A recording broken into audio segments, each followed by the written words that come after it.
The White House has sent Congress a $44 billion disaster aid request that's already under attack from lawmakers from hurricane-hit regions as way too small.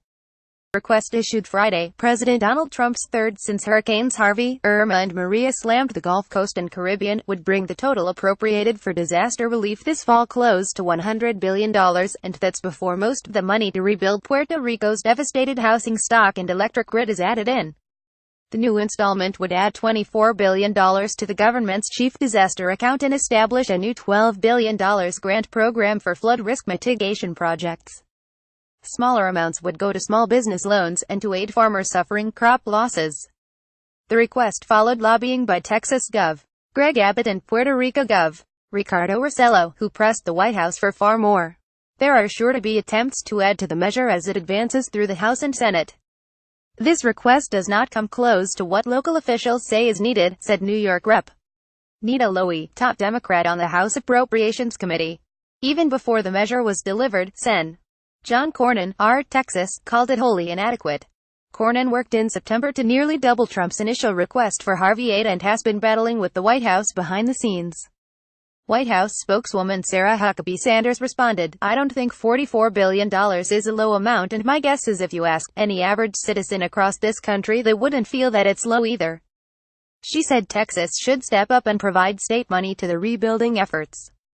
But she said damage assessments in Puerto Rico hadn't been completed yet and additional requests were expected.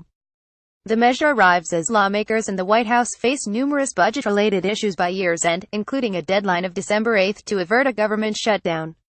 Top Capitol Hill leaders are also negotiating bipartisan spending increases for the Pentagon and domestic agencies in hopes of passing a catch-all government funding bill. They are also seeking to renew a popular program that provides healthcare to children from low-income families. And there's a tax bill that is Republicans' top priority. GOP leaders have appeared wary of tackling other budget-related issues while the tax legislation was taking shape, but time is running low and coming weeks are likely to bring a burst of activity. Talks on increasing tight caps on agency budgets have centered on a GOP plan for a two-year, $182 billion increase that still falls short of demands by both defense hawks and Democrats seeking more for domestic programs. Rossello has requested $94 billion, including $18 billion to rebuild the island's power grid and $31 billion for housing. The White House anticipates sending another request focused on the needs of the island territory, but hasn't indicated when that would be. Because Hurricane Maria occurred more recently, damage assessments are ongoing, said White House Budget Director Mick Mulvaney.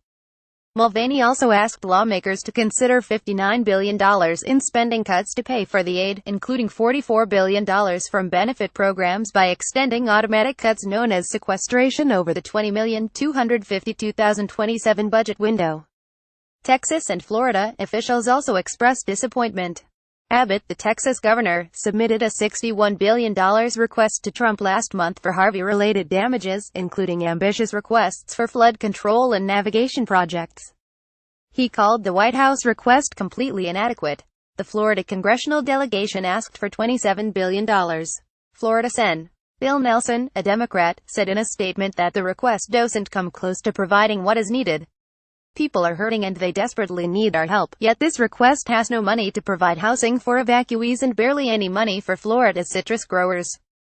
That's unacceptable. Congress needs to pass a more robust disaster bill that actually provides the funding needed to help people recover, Nelson said. House Speaker Paul Ryan, RWIs, said Congress had proven its commitment to aid those suffering from the natural disasters of the fall. Ryan said the House would review the request and work with the administration and members from affected states to help the victims get the resources they need to recover and rebuild. Associated Press writer Ken Thomas contributed to this report.